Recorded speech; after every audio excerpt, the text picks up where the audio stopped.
Championship Fighting, Explosive Punching and Aggressive Defense by Jack Dempsey. Chapter 6.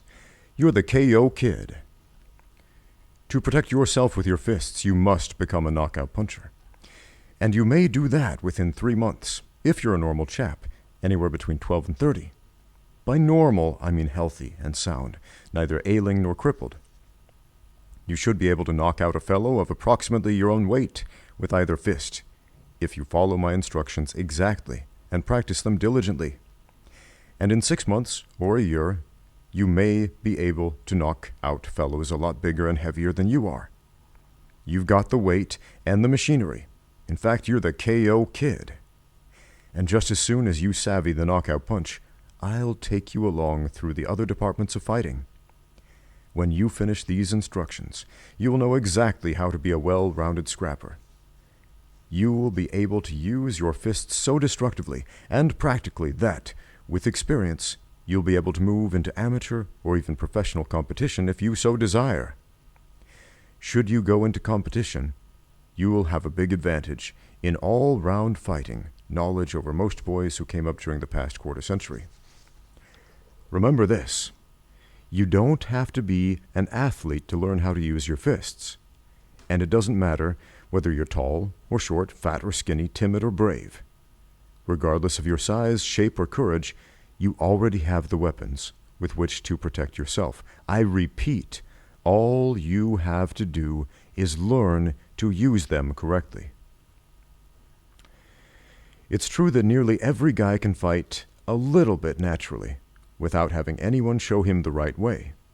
It's true also that the average boy or man might sit down at the piano and be able to pick out some sort of tune with one finger, or he might use the hunt and peck system on a typewriter until he had written a couple of lines. Or he might jump into a pool and swim a bit with the dog paddle or with his version of the breaststroke. But he never could become a good pianist without being taught to play correctly. He never could become a fast, accurate typist without being drilled in the touch system. And he never could become a speed swimmer without being shown the crawl stroke. It's no more natural for a beginner to step out and fight correctly than for a novice to step out and skate correctly, or dive correctly, or dance the tango, or do the slalom on skis. Even Babe Ruth and Joe Louis, despite their prowess in other fields, were beginners when they took up golf. And each had to learn to swing a golf club correctly in order to assure accuracy and distance in his drive. It's strange but true that certain fundamental movements seem unnatural to the beginner, in nearly every activity requiring close coordination between body and mind. Fistfighting is no exception. Some of the fundamental moves seem awkwardly unnatural when first tried. That's particularly true of the movements in explosive long-range straight punching, the basic weapon in fistfighting or boxing. In fighting, as in many other activities, it's natural for the beginner to do the wrong thing. It's natural for him to swing rather than punch straight. It's natural for him to hit with the wrong knuckles of his fist. It's natural for him to use leg-tangling footwork, etc. Let me emphasize again that you will feel very awkward when you first try the moves in long-range punching. I stress that awkwardness for 2 reasons. 1, so that you won't figure you're a hopeless palooka, and 2, so you'll pay no attention to wisecracks of friends or sideline experts who watch your early flounderings. Remember, he laughs last who hits hardest. Chapter 7. What is a punch? Nature has given you, a normal beginner, the 3 requisites for a knockout punch. They are: 1. Weight, the weight of your entire body. 2. Powerful muscles in your feet, legs, and back, the means of helping to put your body weight into motion. 3. Arms and fists, the means of exploding your moving weight against an opponent. For practical purposes, I divide a punch into 2 parts: A. setting the weight in motion, and B, relaying the moving weight to a desired point on an opponent with stepped-up impact or explosion. All full-fledged punches must have that A and B combination. It is only in what might be called partial punches that the body weight does not play a stellar role. Partial punches are those delivered with only the weight of arms and fists, short backhands to the head, chops to the kidney, or to the back of the neck, or mere cuffs to the head when in a tight clinch. Since we are concerned primarily with the stunning, full-fledged knockout punch, let's move on to it. Let's examine the first fundamental. How do we set the body weight in motion? There are 4 ways of setting the body weight in motion for punching. 1. Falling forward. 2. Springing forward. 3. Whirling the shoulders by means of the powerful back muscles assisted by shifting weight from one leg to the other. And 4. By surging upwards as in delivering uppercuts. Every punch combines at least 2 of those motion methods. Best of all the punches is the stepping straight jolt, delivered with either fist from the falling step. It has fall, spring, and whirl. That stepping jolt must not be confused with the ordinary straight punch that is delivered at medium range without moving the feet, and that depends almost entirely on shoulder whirl. The stepping jolt is a much more explosive blow. Take a look at Figure 1, where we see the baby falling from the building, hitting the big burly man on the head. Hooks and uppercuts are short-range blows that can be just as explosive as stepping jolts. However, the hooks and uppercuts are less desirable for fist fighting, in which one tries to keep at long range as much as possible in order to avoid clinching and wrestling. How does a fighter set his weight in motion by a fall? The falling procedure is simple. Remember the baby and the truck driver? The baby fell straight down from the 4th floor window. See Figure 1. It was yanked straight toward the earth by gravity. It encountered nothing to change the direction of its moving body weight until it struck the truckman's head. However, the direction of a falling object can be changed. Let's take the example of a boy sitting on a sled and sliding down a snowy hill. Look at Figure 2. On page 28. Boy sliding down a hill. In a sense, the boy and his sled are falling objects, like the baby, but the slope of the hill prevents them from falling straight down. Their fall is deflected to the angle of the hill. The direction of their weight in motion is on a slant, and when they reach the level plane at the bottom of the hill, they will continue to slide for a while. However, the direction of their slide on the plane, the direction of their weight in motion, will be straight out, at a right angle to the straight down pole of gravity. Those examples of the baby falling and the sledding boy illustrate 2 basic principles of the stepping jolt. 1. That gravity can give motion to weight by causing a fall. And 2. The direction of that weight in motion can be deflected away from the perpendicular on a slant or straight forward. But, you ask, what's the connection between all that falling stuff and the straight jolt? I'll answer that question by letting you take your first step as a puncher, and I do mean S-T-E-P, step. Chapter 8. The Falling Step. Stand in the middle of the floor.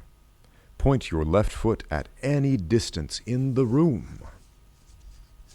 Place your right foot to the rear and slightly to the right of your left foot. See Figure 3 on page 31. For a chap about 5 feet 10 inches tall, the heel of his right foot should be about 18 inches back, and slightly to the right of the heel of his left foot. Let your arms dangle loosely at your sides. You won't need to use them in this step. Bend your knees slightly. Bend your body forward slightly as you shift your weight forward on your left foot, onto your left foot, so that your right foot is resting only lightly on the ball of the foot. Remember that the knees are still slightly bent. Teeter up and down easily, half bouncing without leaving the floor, to make certain you are in a comfortable, balanced position. If your position does not feel balanced and comfortable, move your right foot about slightly, but not much. To get a better balance as you teeter, you are resting only lightly on the ball of your right foot. Remember, stop teetering, but keep the knees slightly bent and your arms at your side. Now, without any preliminary movement, take a long, quick step forward with your left foot toward the object at which your left toe had been pointing. See Figure 4 on page 31. I emphasize no preliminary movement before the step. You unquestionably will be tempted to shift some of the weight from the left foot to the right foot just before you step, but don't do it. Do nothing with the right foot, which is resting lightly on its ball. No preliminary movement. Just lift the left foot and let the body fall forward in a long, quick step. The left foot should land flat and solid on the floor at the end of the step. It is a quick, convulsive, and extremely awkward step.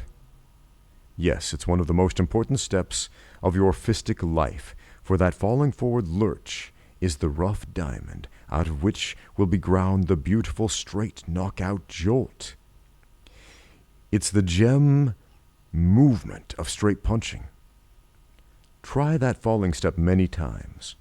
Make certain each time that you start from a comfortably balanced position, that the body weight is resting largely on the left leg, and the knees are slightly bent, that the arms are at your side, and that you make no preliminary movement with the right foot. I call that forward lurch a falling step.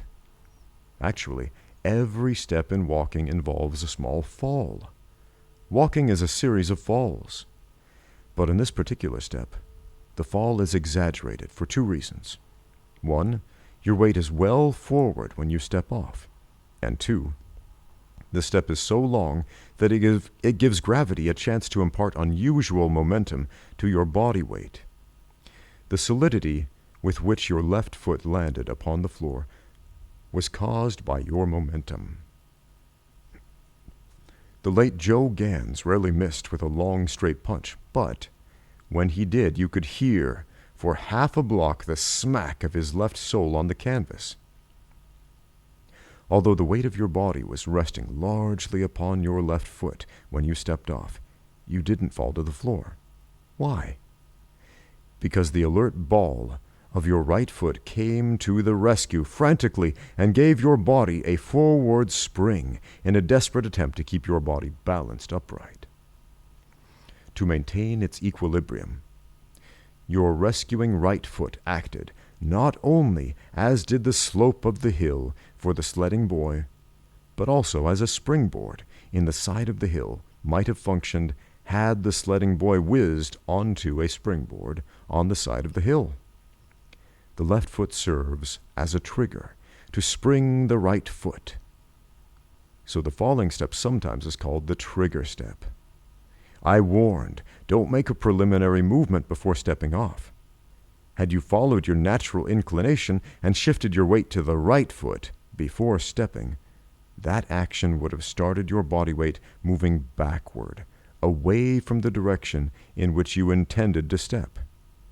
Then you would have had to lose a split second, while your right foot was stopping the backward motion and shifting your weight forward again before the punching step could be taken.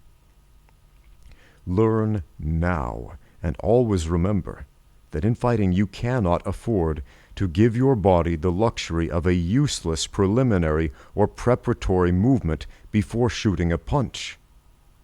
In the first place, your target may be open for only a split second, and you must take advantage of that opening like a bolt of lightning. Secondly, preliminary movements are giveaways, telltales, telegraphs that treacherously betray to your opponent your own next action. Joe Louis was knocked out in his fight with Max Schmeling, principally because telltale movements of Joe's left glove disclosed the fact that he was preparing to shoot a left jab. Schmeling timed Joe's telegraphs and smashed him again and again with straight rights to the head. Herr Maxey smashed him every time that careless left hand beckoned. You now know how to set your weight into motion for a straight jolt by means of the falling step. Next, we must consider the second part of the jolt, conveying the moving body weight and exploding it against your opponent. However, before studying the movements, in conveyance and explosion, it will be necessary for you to understand clearly the line of power that all successful conveyance and explosion must follow.